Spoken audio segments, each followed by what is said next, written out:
44절에 예수님께서 풀어 놓아 다니게 하라, 이 말씀을 좀 더 생각을 해 보려고 합니다.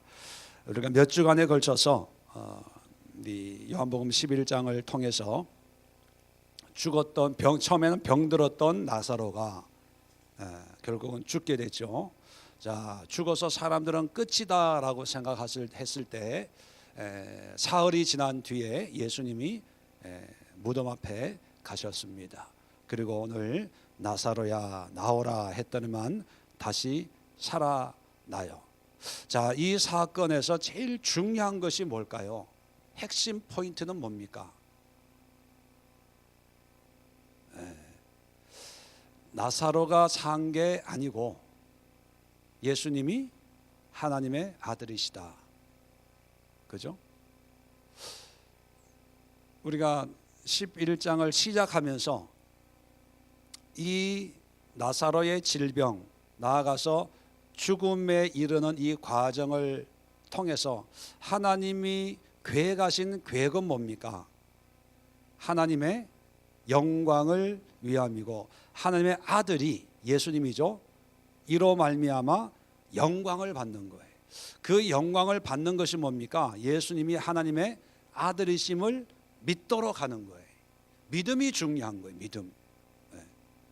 죽었던 나사로가 살아난 것은 기적이기 때문에 우리에게는, 우리 인간들에게는 호기심의 대상이고 부러움의 대상이고 어떤 좋은 모양과 모습이 될 수는 있지만 하나님 입장에서는 이것은 중요한 게 아니에요. 하나님에게는 죽은 자가 살아나는 것은 뭐 흔할 수 있는, 에스겔서를 보면 성령이 임하니까 지금은 한 사람이 살아났잖아요. 뼈들이 얼마나 많은 뼈들이 살아났는지 여호와의 군대더라, 이렇게 군대 수천 명, 모르겠어 뭐 만 명이 되는지, 뭐 그 사람들이 한순간에 살릴 수 있는 능력이 있는 분이에요. 그러니까 하나님에게는 죽었던 나사로 3일 사흘 만에 살아난 것은 이건 일도 아니 일도. 에스겔 골짜기는 마른 뼈거든요. 뼈가 뭐 몇 년 전에 죽은 사람들인데도 그냥 뼈와 이 살이 붙고 힘줄이 올라가지고 뭐 이렇게 되는데, 죽은 지 사흘 만에 냄새 좀 난다고 그건 못 살리겠어요. 이거는 뭐 일거리도 깜도 안 되는 거예요. 하나님은 식은 죽 먹기. 그러니까 하나님이 나사로를 살리는 것을 보면서 뭐, 야, 나는 죽은 자도 살릴 수 있는 하나님이야, 나를 만만히 보지 마라, 이런 의도로 이걸 일으키는 것이 아니라, 죽은 자를 살리는 걸 보니까 예수님이 하나님의 아들이시구나, 그렇다면 예수님을 내가 믿어야지 하면서 계속 반복되는 것이 믿게 하려 함이라. 14절 15절에도 이를 너희로 믿게 하려 함이라. 26절에도 이것을 내가 믿느냐. 또 40절에도 내 말이 내가 믿으면, 42절에도 그들로 믿게 하려 함이니라. 믿음의 믿음. 그러니까 우리가 보고 싶은 걸 보고 우리에게 일어나고 싶은 어떤 기적, 이적, 뭐 이런 놀라운 일에 관심을 가지지 말고 하나님이 우리에게 들려주고자 하는, 알려주고자 하는 그 하나님의 뜻을 우리가 깨달아야 되는 거예요. 자, 그래서 이 11장 나사로의 사건은 믿음을 얘기하는 거예요. 믿음을 얘기하는데 우리가 몇 사람을 살펴봤어요? 첫 번째 누구? 두 번째는? 세 번째는? 네 번째가 누가 되겠어요? 나사로. 자, 도마의 특징은 뭐로 우리가 규정을 했나요? 지식적인, 또 이성적인, 만져봐야 되고 내가 목격해야 되고, 내가 이해가 안 되면 그 길을 어떻게 합니까? 이해가 안 되는 거예요. 자, 이게 뭐 하나님이 이렇게 본다는 게 아니라 우리가 성경을 이렇게 정리를 한다는 거예요. 이성적인 신앙, 이렇게 이제 구별을 하는 거죠. 자, 그렇다면 마르다의 신앙은 어떤 스타일이에요? 열성적인 신앙. 그렇다면 마리아는 어떤 신앙이에요? 믿고 순종하는.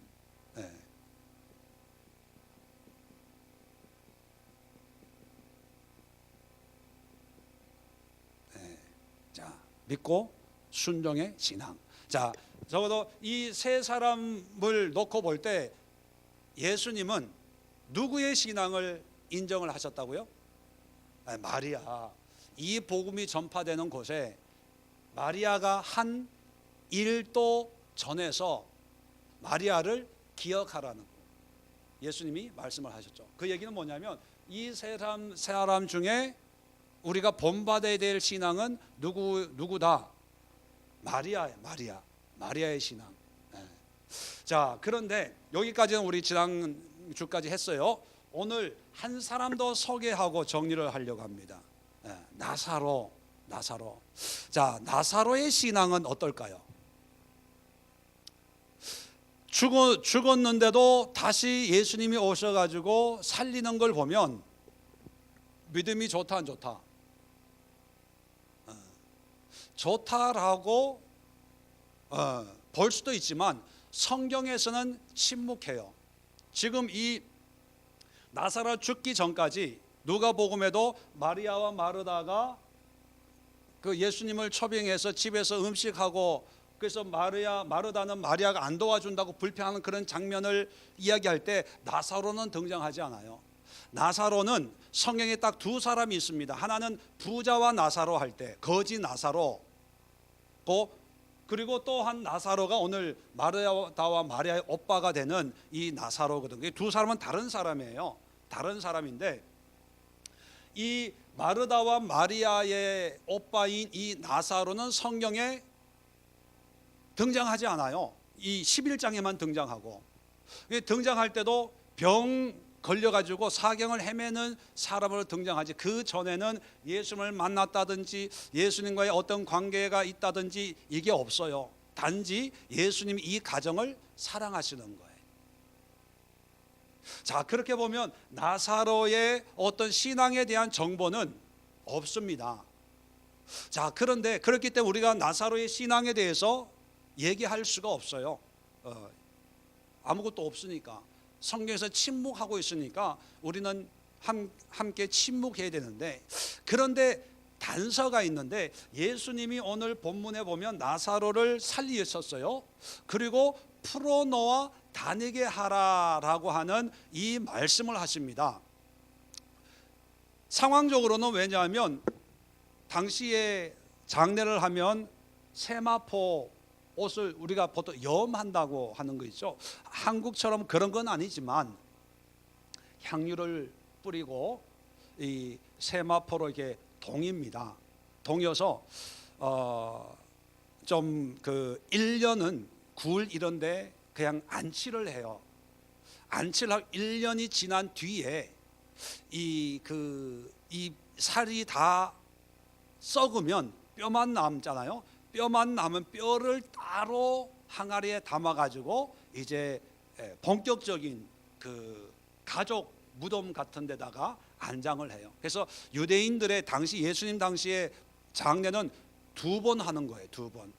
이 육신을 먼저 한 번 하고 그 다음에 유골을 항아리에 담는 2번의 장례를 하죠. 그러니까 지금 뼈는 항아리에 담는데 지금 그냥 이게 살이 있으니까 이거를 이렇게 세마포로 이렇게 칭칭 감아서 1년 동안 임시 장례를 치른 거죠. 그랬던 사람이 살아나니까 이제 칭칭 감았던 것이 불편하겠죠. 그래서 그것을 풀어놓아 다니게 하라. 자, 그런데 자세히 오늘 성경을 보면 나사로는 굴 안에 있어요. 굴 안에 있고 예수님은 돌을 옮겨 놓으라 해서 옮겨 놓는다는 걸 보면 굴 바깥에 있어요.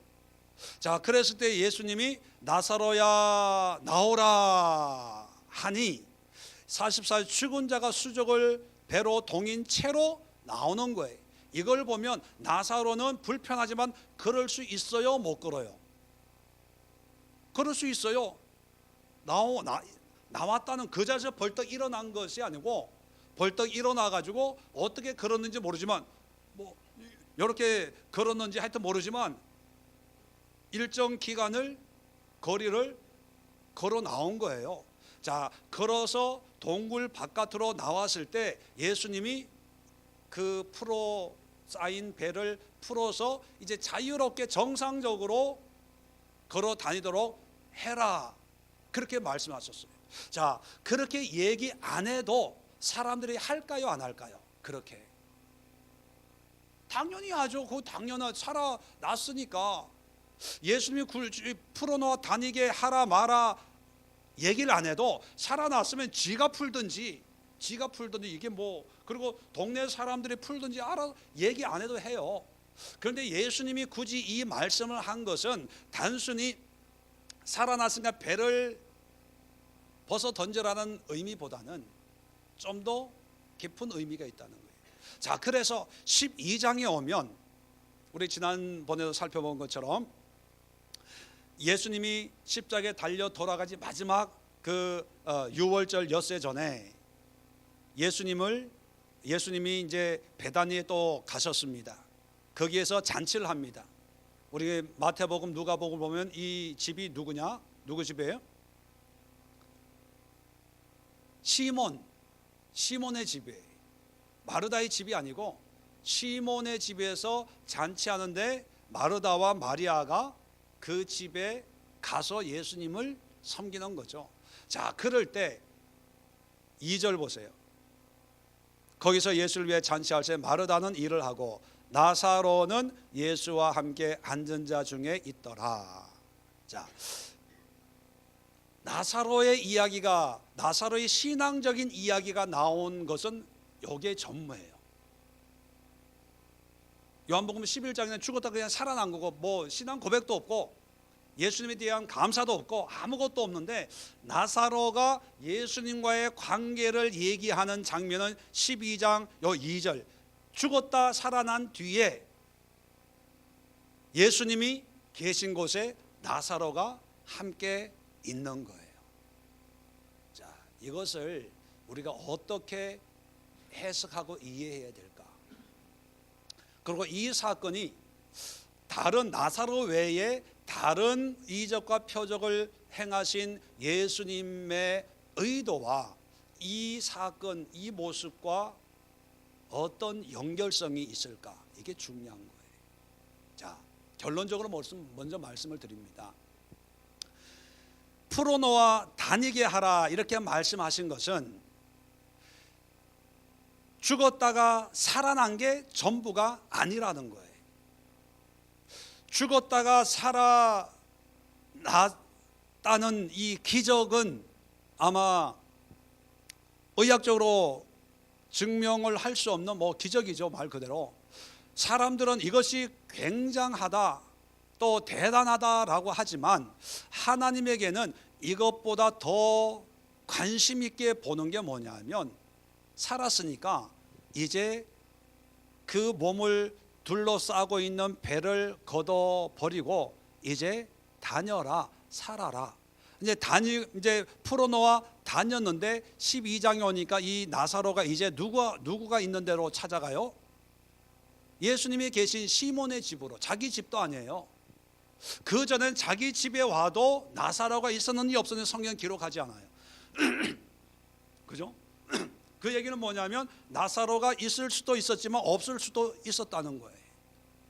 그런데 이제는 죽었다가 살아난 뒤에 예수님이 베다니 동네로 왔는데 자기 집도 아니고 시몬의 집에 있는 거예요. 문둥병자로 있다가 예수님이 고쳐주신 시몬이 예수님을 우리 집에서 유하십시오 해서 청해가지고 있는데 그 자리에 나사로가 갔다는 거예요. 자, 이게 무슨 의미냐 하면, 자, 죽음에서 이제 이건 이제 지웁시다.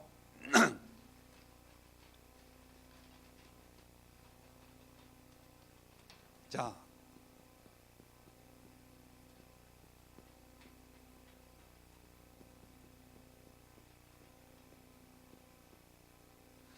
나사로의 삶을 보면 그냥 살았어요. 어떻게 산지 몰라요. 그죠? 그냥 예수님이 사랑했어요. 어떻게 하다가 죽었어요. 자, 문제는 뭐냐면 죽은 다음에 하나님의 은혜로 다시 살아난 거예요. 자, 살아났을 때 예수님이 풀어놓아 다니게 하라라고 한 것은 이 죽음 이전의 삶은 살아있지만 매인 삶이라는 거예요. 죄에 매여 있었고, 자기 생각에 매여 있었고, 자기 고집에 매여 있었고, 자, 매인 삶이었는데 이제 죽었다가 살아난 나사로를 향해서 이제 풀어놓아. 뭘 풀어요? 배. 눈에 보이는 건 배지만 그걸 풀어놓아 다니는데 이제 다니는 그 삶의 모습이 자기가 살고 싶은 대로 자기의 생각대로 사는 게 아니라 예수님 앞에, 예수님이 계신 곳에 말씀을 듣고 예수님을 섬기고 예수님과 함께 있는, 우리가 보통 말하는 믿음의 삶을 산다는 거예요. 다시 말하면 이 죽음을, 나사로를 보면요, 이 죽음을 경계해서 뒤의 삶은 살아있는 삶이에요, 죽은 삶이에요. 매인 삶이기 때문에 살아있지만 죽은 거예요. 자, 죽음을 통해서 예수님이 풀어놓아 다니게 하라 해가지고 다 삼배를 풀고 그 다음에 이제 여기서는 자기 집에 예수님이 와도 참석을 했는지 안 했는지 분명치가 않아요. 그런데 여기 보니까 자기 집이 아닌데도 예수님이 오시니까 같이 가요, 예수님. 그리고 예수님과 함께 교제를 해요. 다시 말하면 죽었다가 그냥 살아나는 것이 아니라 죽었다가 믿음 안에 살아나는 거죠. 이해가 되시겠어요? 자, 그러면 이 죽음이 우리에게 하나의 표적이잖아요. 예수님을 하나님의 아들로 믿고 예수님께 영광을 돌림으로 해서 하나님의 영광 받으시는 이 죽음의 의미가 바로 그거 아닙니까? 믿음 아닙니까? 자, 그렇다면 이 죽음에서 살아난다는 것은 육신적인 부활, 육신적인 어떤 치료, 육신적인 문제 해결의 목적이 있을까? 아니면 이 죽음을 통해서 영적인 회복, 신앙의 회복, 말씀 앞으로, 예수님 앞으로 점점 가까이 가는 신앙의 회복의 의미가 있을까? 후자죠. 모든 표적은 하나님이 이걸 그래서 풀어놓아 다니라, 이것은 바로 믿음이에요. 믿음.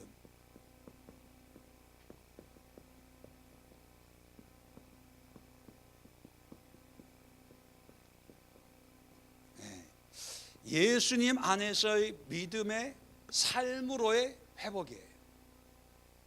그러니까 이렇게 정의를 하면 돼요. 예수님이 나사로가 믿음이 좋아서 살려줬다, 이건 성경적인 근거가 없어요. 그냥 사랑한 거예요. 믿음으로 구원을 받지, 하나님은 모든 자를 사랑하잖아요. 사랑한다고 해서 다 구원받는 건 아니잖아요. 믿음을 보시고 구원을 하는 것처럼 죽음에서 나사로를 구원한 것은 하나님이 나사로에게 믿음이 있어서 구원을 준 게 아니고, 이것은 하나의 표적으로 하나님이, 예수님이 누구인가를 드러내기 위해서 나사로와 상관이 없이 구원을 준 거예요. 자, 그렇다면 구원받은 나사로 입장에서는 어떤 마음을 가져야 되냐 하면, 내가 살아났으니까, 죽었다가 살아났으니까 그냥 내가 지금까지 살아오던 삶을 계속 살면 되겠네, 그런 게 아니고, 예수님은 이러한 삶을, 이러한 모습으로 살았던 모든 죄의, 죽음은 죄의 삭시잖아요. 죄로 죽었기 때문에 그 죽었다는 증거로 이 배를 이렇게 말아가지고 장례를 지냈지 않습니까? 자, 그런데 그것을 벗겨버려서 이 사람이 이제 마음껏 다니게 하라라고 하는 것은 그 죄로 말미암은 죽음의 상징인 죄의 어떤 흔적인 배를 풀고 믿음 안에서 네가 행해라, 이런 의미라는 거예요. 자, 그 의미를 깨닫고 이제 그 다음에 나사로는 예수님이 오신다 하면 예수님 앞에 이제서야 가는 거예요. 건강했을 때는 안 가던 사람이 이런 체험을 하고 간 거예요. 자, 이걸 통해서 또 이런 결론을 내려야 됩니다. 아, 나사로가 이런 걸 통해서 예수님이 하나님의 아들이심을 믿게 되었구나, 이거예요. 이게 결론이 돼야 돼요. 죽었다 살아났다. 그리고 그래서 우리도 어떤 문제 가운데 있더라도 예수님이 우리에게 오시면 문제 해결을 받을 수 있습니다. 믿으십니까? 이런 부흥 강사, 부흥의 스타일의 설교에서 좀 더 이렇게 한 발자국 더 들어가야 돼요. 죽었다가 살아난 것이 목적이 아니라 죽었다가 살아나서 예수님을 믿게 됐다, 이게 목적이에요. 이 11장의 흐름은 모든 것이 다 예수님을 믿는 믿음으로 연결이 돼야 돼요. 그걸 위해서 예수님이 이걸 하니까. 자, 이게 정리가 되면 이런 질문을 합니다. 목사님, 그러면 예수님이 많은 환자를 고쳤는데 다른 사람들 고칠 때는 그냥 고쳤는데 굳이 나사로한테만 이런 거를 요구하는 게 아닙니까? 예수님은 찾아오는 사람들 다 뭐 아무 생각 없이 다 고쳐줬다고 성경에 기록되어 있는데 굳이 요 나사로 요거 한 사람만 보고, 그리고 또 풀어놓아 다니게 하라, 내가 볼 땐 특별한 의미가 없는 것 같은데 요 말을 가지고 너무 영적으로 너무 특별하게 해석하는 게 아닙니까? 그렇게 질문하고 싶은 생각이 들죠. 그죠? 안 들어도 좀 든다 그러세요. 이것도 뭐 죽기 맞아야, 죽거니 받거니 해야 들죠. 내가 얘기 안 해도 막 그런 질문 하려고 했었잖아요. 그죠? 아유 착해. 자, 그래서 성경을 봅시다. 요한복음 5장, 제 말이 나사로에게만 해당되는 건지 아니면 일반적인 예수님의 의도였는지 다른 케이스를 쭉 보면 돼요. 자, 우리가 성경 공부할 때 내가 계속 얘기한 건데 다시 기억나게 하려고 하는 거죠. 자, 요한복음 5장에 보면 우리 잘 아는 38년 된 병자가 있어요. 자, 이 병자를 내가 나았고자 하느냐 하니까 뭐 당연히 나았고자 한다고 그러겠죠. 자, 8절에 보세요. 같이 읽습니다. 시작. 예수께서 이르시되 일어나 내 자를 들고 걸어가라 하시니 그 사람이 곧 나와서 자를 들고 걸어가니라. 자, 보세요. 일어나 걸어가라 했더니만 죽어서 아까는 풀어놓아 다니게 하라 했더만 어디를 다녀요? 예수님 있는 곳에 다니는 것처럼 풀어놓아 걸어가라. 38년 동안 걷지 못한 사람이었어요. 자, 가라 하면은 마음대로 옛날에 고향으로 친구한테 뭐 갈 수 있잖아요. 집으로 달려가 가지고 부모님한테. 근데 이 사람이 어디로 가요? 성전에 가요. 성전에 누구 만나요? 예수님을 만나요. 예수님을 만나 가지고 14절에 보라 내가 나았으니 더 심한 것이 생기지 않게 다시는 죄를 범하지 말라. 자, 옛날의 삶으로 돌아가지 말고 다시는 죄를 범하지 말라. 그 얘기는 뭐예요? 하나님 안에, 믿음 안에 살아라, 그거예요. 낫는 것이 중요한 게 아니라 낫고 나서의 삶을 예수님이 얘기해요. 그죠? 자, 그 다음에 8장. 그 다음엔 치유의 사건이 없습니다. 오병이어 기적 뭐 이런 거 있고, 그 다음에 또 치유가 하나 나오는데 뭐 치유라기보다는 8장에 보면 음행하다 잡힌 여인에 대한 이야기가 나와요. 그래서 이 여자를 어떻게 해야 되겠습니까? 돌로 칩니까? 용서해야 됩니까? 어떻게 해야 됩니까? 했더니만 7절에 너희 중에 죄 없는 자가 먼저 돌로 치라. 죄 없는 사람이 돌로 던져라 라고 했더니 다들 떠났어요. 자, 그 다음에 이제 예수님과 이 여자가 단둘이 만났거든요. 자, 11절에 대답하되 주여 없나이다. 예수께서 이르시되 나도 너를 정죄하지 아니하노니 가서 다시는 죄를 범하지 말라. 자, 이 여인에게는 죽음을 면했어요. 용서받았다는 거죠. 자, 용서받고 옛날 삶으로 돌아가는 것이 아니라 예수님은 새로운 삶을 얘기해요. 다시는 죄를 범하지 말라. 죄에 매여 있는 것을 풀어놓아 다녀라. 어떤 삶으로? 깨끗한 삶으로, 정결한 삶으로. 그러니까 예수님이 용서 받은 걸로 끝나는 게 아니에요. 치료 받은 걸로 끝나는 게 아니에요. 문제 해결 받은 걸로 끝나는 게 아니라 예수님은 문제 해결을 해주지만 여지를 남겨줘요. 앞으로 어떻게 살아야 되냐. 앞으로. 자, 그 다음에 9장을 보십시오. 날 때부터 소경된 사람을 이야기하고 있습니다. 자, 뭐 긴 얘기는 생략을 하고요. 자, 치료를 받았어요. 실로암에 가서 씻으라 해서 눈을 떴어요. 자, 눈을 떴는데 이제 죽음 같은 소경 그 장애에서 해결 받았어요. 그런데 옛날의 삶으로 돌아가는 게 아니라 하나님과 함께하는 삶으로 돌아가요. 어디를 보면 알 수 있냐면 눈은 떴는데 35절 보세요. 예수께서 그들이 그 사람을 쫓아냈다 하는 말을 들으셨으니 그를 만나사 내가 인자를 믿느냐 물어봐요. 36절에 그 사람이 주여 그가 누구시오니까 내가 믿고자 하나이다. 37절에 내가 바로 그 사람이다 했더니만 38절에 주여 내가 믿나이다. 믿음을 이야기하는 거예요. 눈을 뜬 것이 완성이 아니라는 거예요. 눈을 뜨고 뜬 것이 새로운 시작이에요. 풀어놓아 다니는 시작인 거예요. 우리는 이 문제 해결이 끝이라고 생각해요. 완성이라고 생각. 이제는 됐어. 이제는 해결받았어. 이제는 하나님이 축복하셨어. 뭐 은혜 주셨어. 교회를 부흥시켰어. 우리 기업을 축복하셨어. 하나님이 하셨어. 예, 좋아요. 하나님이 그런 은혜를 주셨어요. 하나님의 은혜를 받았다면 우리를 묶고 있는 불순종, 죄악, 교만 이런 끈들을 풀어버리는 그런 과정이 남아있다는 거예요. 왜 그런 과정을 겪어야 됩니까?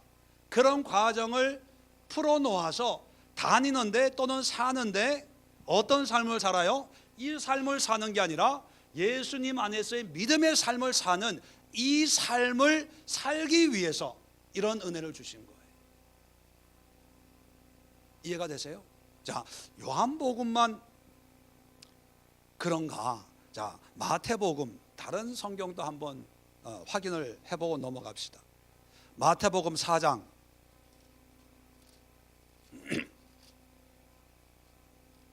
23절부터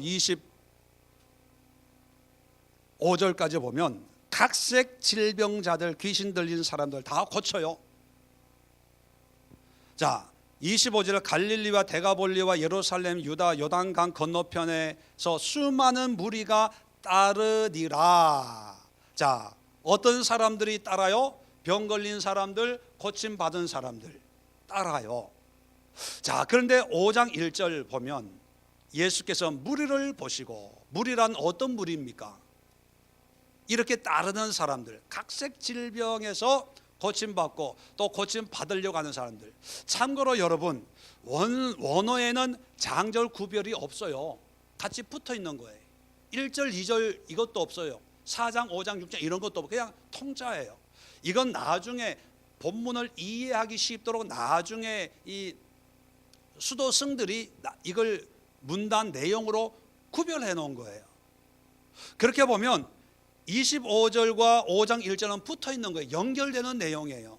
그러니까 수많은 무리 그리고 고침 받아서 예수님에게 너무 감사한 사람들이 집으로 돌아가지 않고 예수님 앞에 있는 거예요. 그 사람들에게 얘기한 내용이 5장 1절부터 7장, 6장, 7장, 8장까지 있는 우리가 소위 말하는 산상수훈이라는 거예요. 자, 산상수훈의 내용은 뭡니까? 뭘 얘기하는 거예요?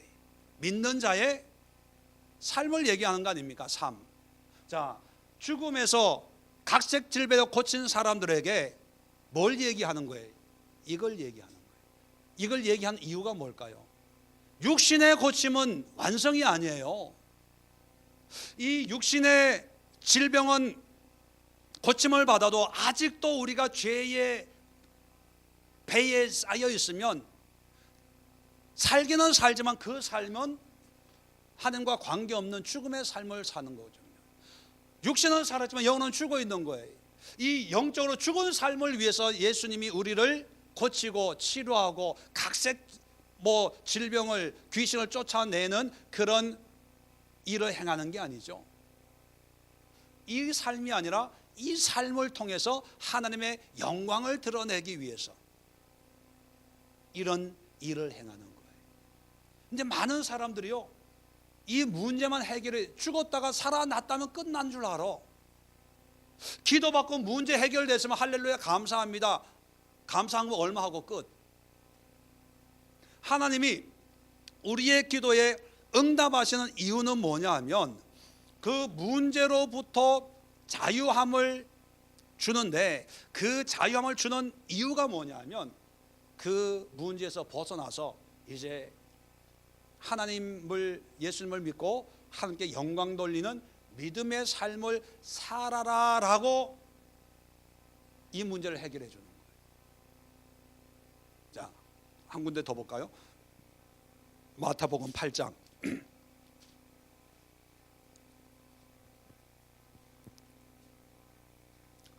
자, 8장 1절 부터 3절까지 보면 이제 나병 환자가 한 사람이 등장을 합니다. 이 나병 환자를 3절에 고쳐줘요. 그럴 때만 즉시로 그 나병이 깨끗함을 받았어요. 자, 그러고 난 다음에 이젠 다 됐다라고 하지 않고 4절에 삼가 아무에게 이르지 말고 다만 가서 제사장에게 내 몸을 보이고 모세가 명한 예물을 드려 그들에게 입증하라. 자, 문제 해결됐어요. 그러면 가라라고 할 수도 있지만 제사장에 가가지고 모세의 어떤 예물을 드려서 네가 고침 받았다는 것을 입증해라, 증명해 보여라. 누구한테? 제사장한테. 왜 이런 얘기를 했을까요? 이것은 뭐냐면 당시에 이 나병이라고 하는 것은 하나님의 형벌로 여겨서 제사장이 이 사람은 나병 환자입니다 그러면 동네에 못 들어오는 거예요. 거지처럼 이 움막 쥐고 그렇게 살아야 되거든요. 그런데 이제 이 사람이 나았어요. 나았다는 증명을 제사장에게 받으라는 거예요. 그 이유는 뭘까요? 그냥 나았다는 것으로 만족하려고 하는 게 아니라 하나님, 이 나은 사람이 하나님과의 관계에서 마음껏 예물을 드리고 신앙생활하고 회당에 가고 하나님을 섬기는 그런 삶을 사는데 아무 지장 받지 않도록 제사장에게 도장을 받아라. 그래서 네가 마음대로 하나님과의 관계, 이 사람이 제사장한테 안 가면 옛날 자기의 삶으로 돌아가면 제사장 관계없이 그냥 사는 지장이 없을 수도 있어요. 근데 굳이 제사장한테 인정을 받는 이유가 뭡니까? 마음껏 하나님과의 관계를 이어나갈 수 있도록 하기 위해서 예수님이 그 문제를 먼저 해결해라. 그 얘기는 뭐냐면 예수님이 이 사람에게 바라는 이 삶의 모습이 뭡니까? 그저 건강하게 오래 살아라 그게 아니라 이제 성전에서 하나님을 잘 섬기는 그런 삶을 살아. 이제 넌 나은 거야. 너 성전에 가고 싶을 때 갈 수 있어. 기도할 때 예배 드릴 때 절기도 지키고 이제 하나님을 섬기는데 아무 걸림돌이 없어. 그러니까 앞으로 열심히 하나님을 섬겨라. 나은 것으로 끝나는 게 아니라는 거예요. 자, 한 군데 더 찾아봅니다. 28장 28절 8장 28절. 자, 귀신 들린 사람이 있어요. 귀신 들린 사람 막 소리 지르고 난리치는. 그런데 귀신을 쫓아냈습니다. 자, 34절에 보면 자, 귀신 들린 그 돼지떼에 귀신이 들어가가지고 돼지가 몰사해요. 자, 33절 치던 자들이 이 모든 귀신 들린 이 사건을 이야기합니다. 자, 34절에 시내가 예수를 만나려고 나가서 보고 그 지방에서 떠나기를 간구하시더라. 너무 무서운 거예요. 자, 그런데 여기에 보면 이 패턴하고 좀 안 맞아요. 이 사람이, 귀신 들린 사람이 어떻게 했다는 기록이 없어요. 자, 그래서 이 병행구절이라고 얘기합니다.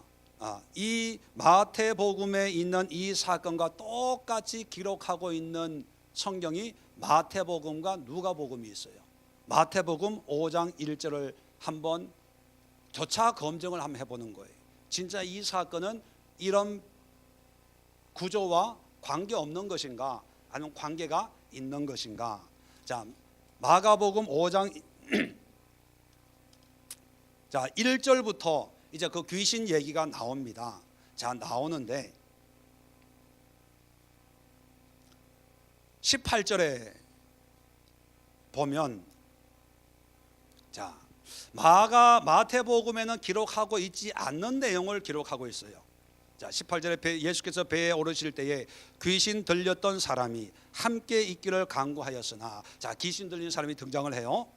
자, 19절에 허락하지 아니하시고 그에게 이르시되, 귀신에 들렸던 이제 치료받은 사람이 얘기합니다.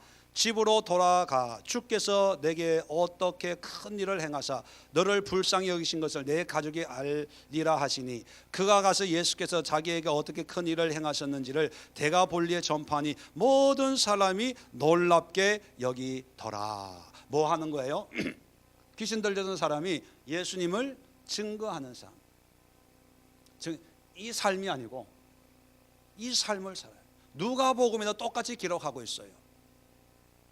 그러면 이런 결론을 내릴 수가 있습니다. 나사로는 처음에는 이런 고난을 당하기 전에는 믿음이 있었는지 없었는지 우리는 알 수가 없어요.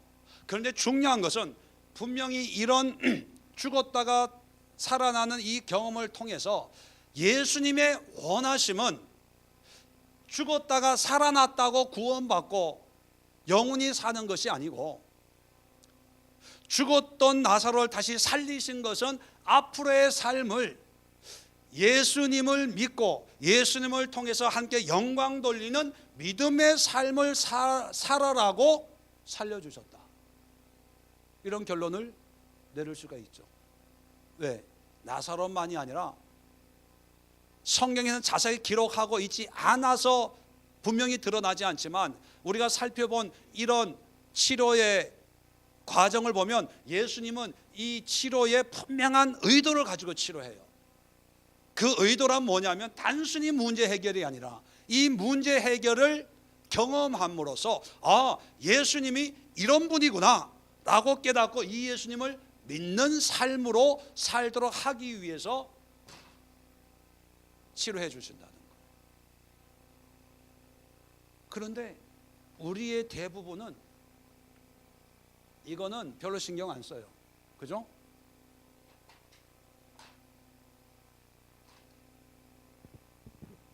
삶에 죽음 같은 문제들이 생겨요.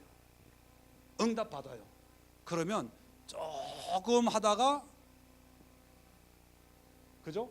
조금 예수님 봉사, 주일 예배, 어떤 분은 좀 더 또 가겠죠. 네.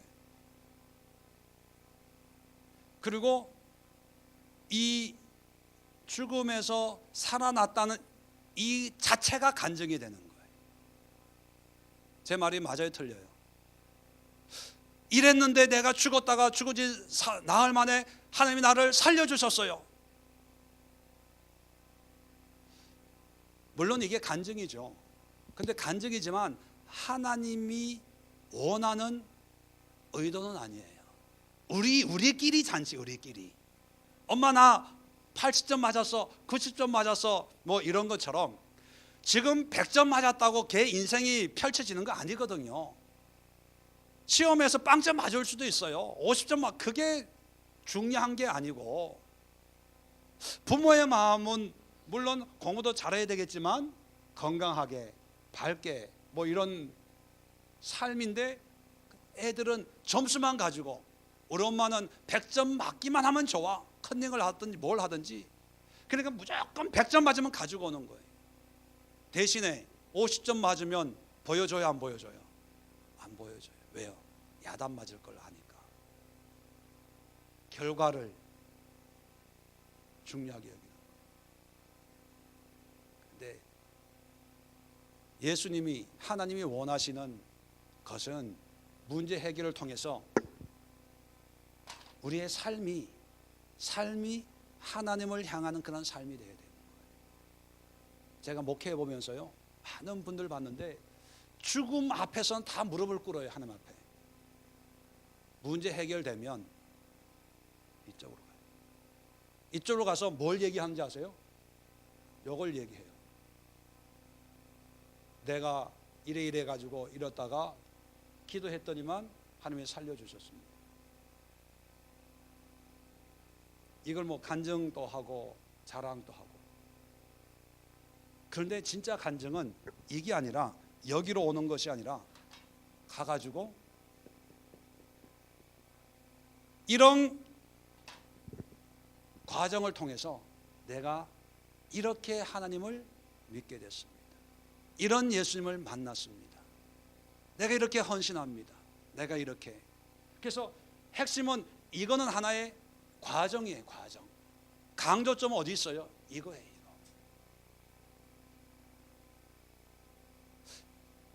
이런 믿음을 가지라고 이 요한복음 11장 나사로의 얘기를 썼는데, 우리의 모든 관심은 나사로가 죽었다가 살아났다는 거에 관심을 가지고, 나도 그런 은혜, 나도 그런 체험, 우리 사업장의 이런 생명, 우리의 가정의 어떤 생명의 역사, 이런 것만 추구하는 어떤 설교하기는 딱 좋아요.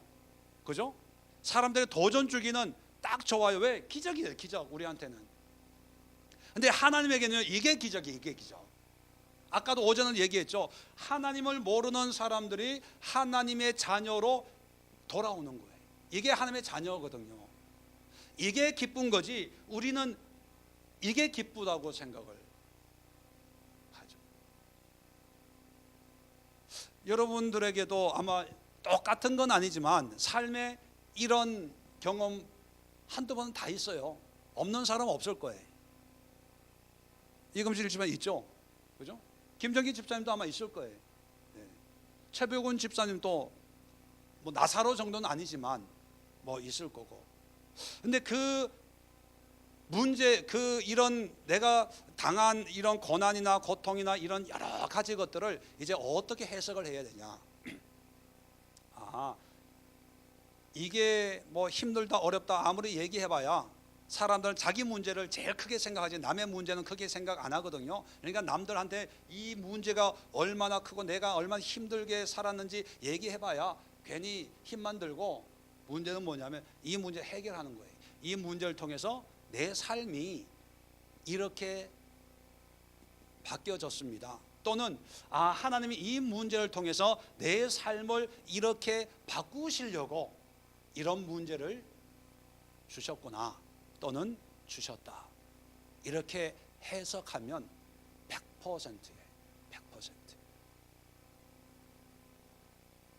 예수님이 이 땅에 오셔가지고 기적과 이적과 여러 가지 일들을 많이 일으켰습니다. 그런데 그 기적과 이적을 성경을 보면요, 사역의 초반 부분이에요. 초반 부분. 그리고 사역을 하면서 그 다음부터는 기적 이적을 행하는 것이 많은 게 아니라 설교를 하세요. 비유를 들고 뭐 가르치고, 씨 뿌린 자 비유, 뭐 천국에 대한, 이게 메인이었으면 돌아가시기 전까지 치료하고 뭐 병 고치고 귀신 쫓아내는 이런 일을 하셨을 거예요. 그런데 이건 사역 초기예요. 이건 하나 예수님이 누군가를 보여주는 하나의 표적이에요. 이걸 통해서 내가 가르치는 이런 하나님의 삶을 살아라, 그거예요. 그런데 어떤 사람들은요, 죽었다가 자기 이제 구원의 문제로 보면 구원 받았다는 거예요. 자, 구원 받았어요. 그 다음부터는 나를 구원해 주신 하나님이 알아서 할 거니까 우리가 할 수 있는 거는 아무것도 없다, 이렇게 생각을 해요. 구원파죠, 구원파. 그러면 나사로를 살렸으면 나사로는 하나님이 예정하셨으니까 무슨 짓을 해도 지옥 안 가고 천국 갈까요? 그런 건 성경에 없어요. 아마 그랬다면 풀어놓아 다니게 하라라고까지 할 필요가 없을 거예요. 왜? 하나님이 다 알아서 하니까. 굳이 나사로가 예수님 발 앞에 예수님과 함께 말씀 듣고 할 필요가 없죠. 마리아가 옥합을 깨고 뭐 할 필요가 없죠. 하나님 다 알아서 하실 거니까. 우리는 구원 받았어요. 이제 구원을 위해 사는 게 아니라 구원의 의미를, 구원의 은혜를 이루어드리는 삶이에요. 구원을 믿음으로 받지 우리의 행함으로 받는 건 절대로 아닙니다. 구원은 하나님을 믿는 믿음, 하나님의 100% 은혜예요. 그런데 그 은혜를 받은 우리가 하나님의 은혜를 깨닫고 보니까, 아, 하나님이 내 삶이 이러하기를 원하는구나 라고 깨닫고 구원을 위해 사는 삶이 아니라 하나님의 기쁨, 하나님의 뜻을 이루어드리는 삶이에요. 그런데 어떤 사람들은, 구원에 빠져 있는 사람들은요, 늘상 구원만 생각하는 거예요. 난 구원 받았는데, 구원은 믿음을 받는데, 늘 평생을 구원, 그게 구원파거든요. 네. 장로교도 이제 구원 뭐 그런 얘기 안 해요. 장로교도 얼마나 성령 뜨겁고 그런 목사님들 얼마나 많아요. 이제 교단의 색깔이 없어요. 영적인 체험을 하고 하나님의 뜻을 깨달은 그런 목사님, 장로교든 뭐 순복음이든 상관없이 정말 하나님의 뜻이 이러구나 해서 정말 기도 열심히 하고 방언, 장로교 목사님들도 방언하고 입신하고 다 해요. 이제는 교단, 아직도 교단 가지고 있는 사람은 아직도 도마 같은 사람, 도마 같은. 네. 이런 건 그 머리, 그 판단하고 그거 하는 거, 그걸로 뭐 있으면 이게 톡 깨가지고 뭐 하고 싶어요. 네. 꼭 해야 되고 이해가 돼야 되고 내가 봐야 되고 뭐 이런. 자, 결론 이제 다음 주에 자, 이런 걸 예수님은 생각하고 있는데 사람들은 그걸 이해 못하고 있으니까 예수님이 우셨어요. 예수님의 눈물의 의미를 생각하고 오늘 이제 이 11장을 통해서 믿음이란 무엇인가, 어떤 믿음을 우리가 가져야 되는가, 도마를 얘기했습니다. 마르다를 얘기했어요. 마리아를 얘기했어요. 그리고 대상, 실질적인 대상인 나사로를 내가 소개해 드렸습니다. 여러분 이제 정리를 하셔야 돼요. 여러분이 가지고 있는 그런 지금까지 신앙에서 이제 어떤 신앙으로 나아가야 될까, 방향을 정하세요. 그리고 방향이 정해졌으면 그 방향을 향해서 지금 내가 무엇부터 시작해야 될까, 무엇부터. 그리고 그 방향에서 중요한 것이 뭐냐면, 예수님이 하나님의 아들이시고 내가 그분을 믿어야 되겠구나.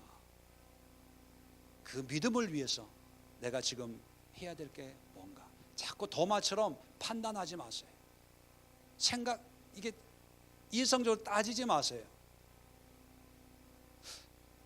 예수님이 하나님의 아들이신 것을 논리적으로, 학문적으로 이거를 증명할 수 있으면 믿으라고 하겠어요?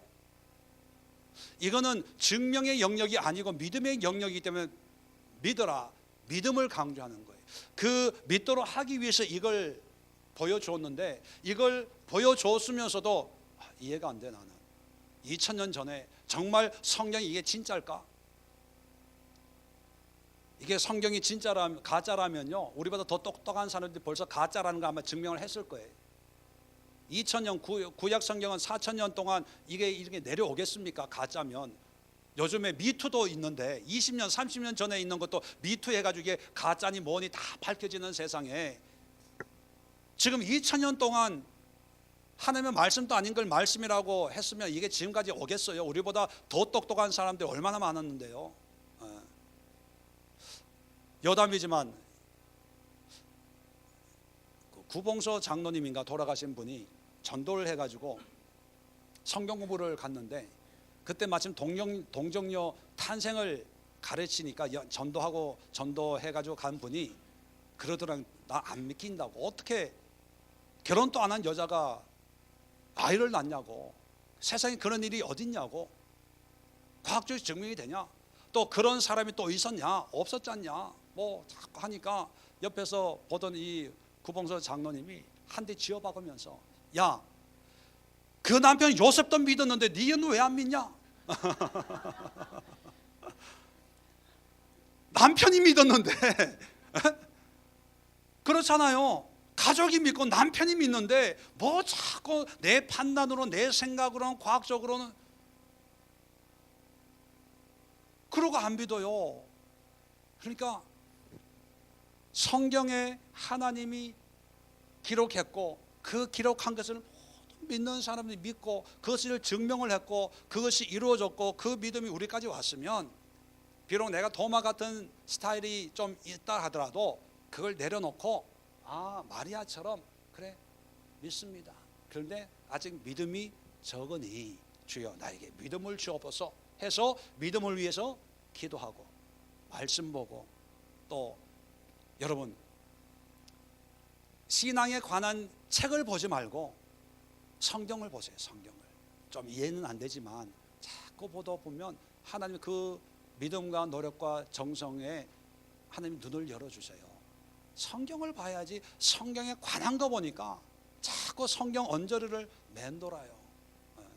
자, 그래서 여러분이 가져야 될 믿음이 어떤 믿음인가를 점검하시고 도전받는 시간 될 수 있기를 바랍니다. 기도합니다. 좋으신 하나님 감사합니다.